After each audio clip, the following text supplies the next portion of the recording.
इमरान साहब से कि क्या, क्योंकि खबरें बहुत से सीनियर सहाफ़ी ये दे रहे हैं कि बुशरा बीबी साहिबा के थ्रू इमरान खान साहब को ट्रैप किया गया एक तरह से, या उनका जो मामला है वो सारा फैज़ हमीद साहब के साथ तैयार किया गया, तो इस पे हकीकत किस कदर है? और अगर बुशरा बीबी साहिबा ने वादा माफ गवाह बनना होता तो फिर इतनी देर जेल काटने की उन्हें ज़रूरत क्या थी, पहले ही बन जाती।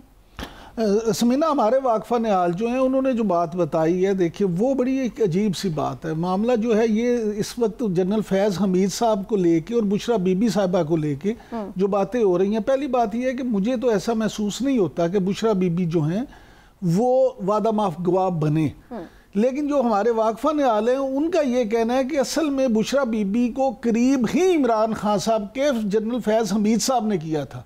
बुशरा बीबी असल में जनरल फैज़ साहब की जो के कहने पे इमरान खान साहब के करीब हुई थी, और इमरान खान साहब को भी फैज़ हमीद साहब ने ही कायल किया कि ये बड़ी पहुंची हुई बुजुर्ग हैं और आप इनसे ये रब्ता करें और ये चीज़ें, उनके रवाबत जो हैं उसके पीछे भी जनरल फैज़ हमीद साहब जो थे उनका दिमाग था।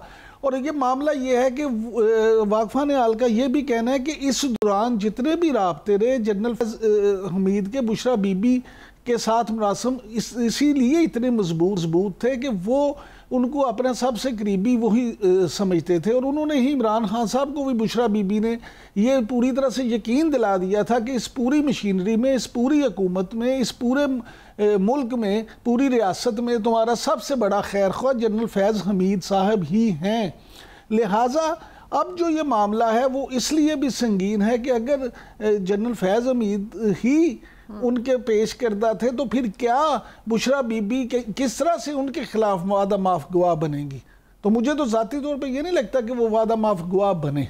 नहीं, वादा माफ गवाह तो इमरान खान के खिलाफ बनाने की बात हो रही। हाँ जी। अगर वो फैज़ हमीद साहब के थ्रू इमरान खान साहब के करीब हुई या इस वजह से उन्होंने उनको यकीन दिलाया कि फैज़ साहब उनके साथ जो है वो बड़े सिंसियर हैं, तो इस सूरत में वादा माफ गवाह तो वो इमरान खान के खिलाफ बनेंगी। फैज़ हमीद वो अब भी वाकफा निहाल तो यही कहते हैं कि अब भी वो वही करेंगी जो फैज़ हमीद साहब चाहेंगे। वैसे मेरा ख्याल है कि ये दोनों ही बातों में कुछ अजीब और गरीबी मामलात हैं। बहरहाल आगे इसको थोड़ा सा लेके चलते हैं, क्योंकि बात सिर्फ फैज़ हमीद, इमरान खान या बुशरा बीबी की नहीं है। मामला ये कि हमारा मुल्क जो है वो नहीं चल रहा है, मईशत की सूरत हाल, बिजली के बिलों की सूरत हाल सबके सामने है। तो दुरानी साहब, आप 2-3 दिन से मैं सुन रही हूँ मुख्तलिफ प्रोग्राम्स में ये पेशन गोइयाँ कर रहे हैं कि इस हुकूमत के जाने का वक्त बड़ा करीब है।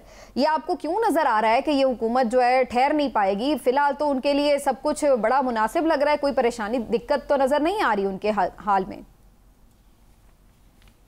देखिए, उनका वक्त इसलिए बुरा लग रहा है कि उनकी हरकतें बुरी हो गई। अच्छा। अब देखिए ना, ये हुकूमती मशीनरी की तरफ से फैलाई हुई खबर है, एक गैर सियासी खातून खाना के बारे में इस किस्म का प्रोपेगेंडा, और ये जो बात अभी बताई है सब ने, ये हुकूमत का एक एक इदारा जो है वो इस चीज़ को प्रोपोगेट करता फिर रहा है और इस चीज़ को फैलाता फिर रहा है कि जी वादा माफ बन जाएंगे, फलां बन जाएंगे, फलां बन जाएंगे। भाई, अगर हेयर से के ऊपर खुदारा खबर के लिए भी तो सब कोई चीज़ चाहिए होती है ना, कोई प्रूफ चाहिए होता है, उसका कोई एविडेंस साथ लगाना पड़ता है। मतलब यह है कि हुकूमती किसी इदारे की तरफ से कोई चीज़ आ जाए और उसको वज़रा प्रोपोगेट करना शुरू कर दें और वो हुकूमत और एक इदारों के इंटरनल मामलात को हर तरह से सियासत के अंदर फैला के मारें, तो वो तो बड़ा जुल्म है। और दूसरी बात, अब ये बिजली की बात आपने की, बड़ी इंटरेस्टिंग बात है। बिजली की बात में मुझे बताएं कि यार बिजली का रिलीफ तो आवाम को दिया जाना चाहिए ना, लेकिन ये 14 रुपए हमारी जूती हमारे ही सर। भाई, अगर ये 14 रुपए लेने हैं तो IPP से लो, जो 80% दोनों हुक्मरान खानदानों के हैं, वो लूट रहे हैं आवाम को। उनसे तो एक पैसा नहीं डाला, हमारे ही फंड में से 14 रुपए निकाल के हमारे पे एहसान कर दिया। तो तुमने क्या किया? कम से कम कोई एक लंदन की प्रॉपर्टी बेच के आवाम के लिए इतने पैसे निकल आने थे। ये तो कोई बात नहीं है कि जी आप बड़ा एहसान कर रहे हैं, खजाने से ही आपने सब्सिडी हलवाई की दुकान और दादाजी का फातिहा। मतलब ये बातें दीज आर अनफेयर, ये लॉजिकल नहीं है। और जहां तक सवाल है हुकूमत के बारे में और हुकूमत के आने जाने के बारे में आपने पूछा, भाई ये हुकूमत जो है, ये मैंने कहा है कि जिसको ये अक्यूज करना चाह रहे हैं, जिस इमरान खान को ये सॉर्ट आउट करना चाह रहे हैं, उसके साथ फायर वॉल्स लगी हुई हैं। जो इनसे लग नहीं रही सोशल मीडिया पे। वो फायरवॉल्स जो है पब्लिक सपोर्ट की है। ये जितनी ऐसी हरकतें कर रहे हैं उसकी वजह से उसकी पॉपुलैरिटी और बढ़ रही है और वो और प्रोटेक्टेड हो रहा है, वो मजीद महफूज हो रहा है।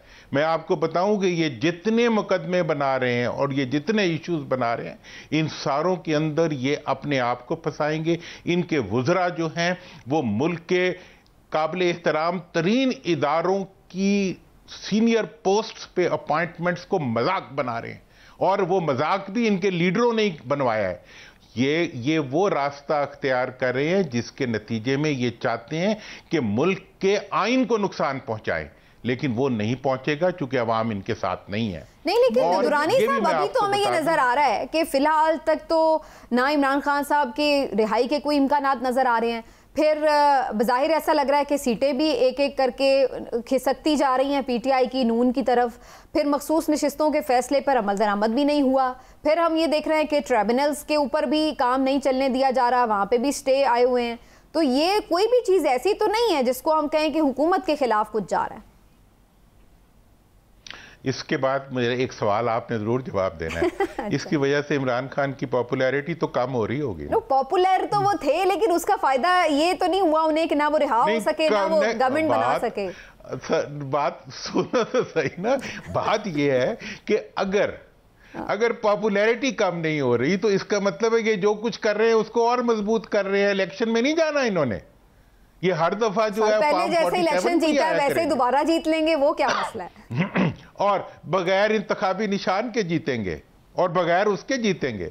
इनका मामला 8 फरवरी को खत्म हो गया है। ये बुझते हुए दियों की आखिरी फटफड़ाहटें हैं जिसमें वो कोशिश कर रहे हैं कि वो किसी तरीके से अपने गैर आईनी, गैर कानूनी, गैर मुंतखब स्टेटस को 47 फॉर्म के ऊपर भर के जो है वो अपने लिए कोई रास्ता निकाल लें।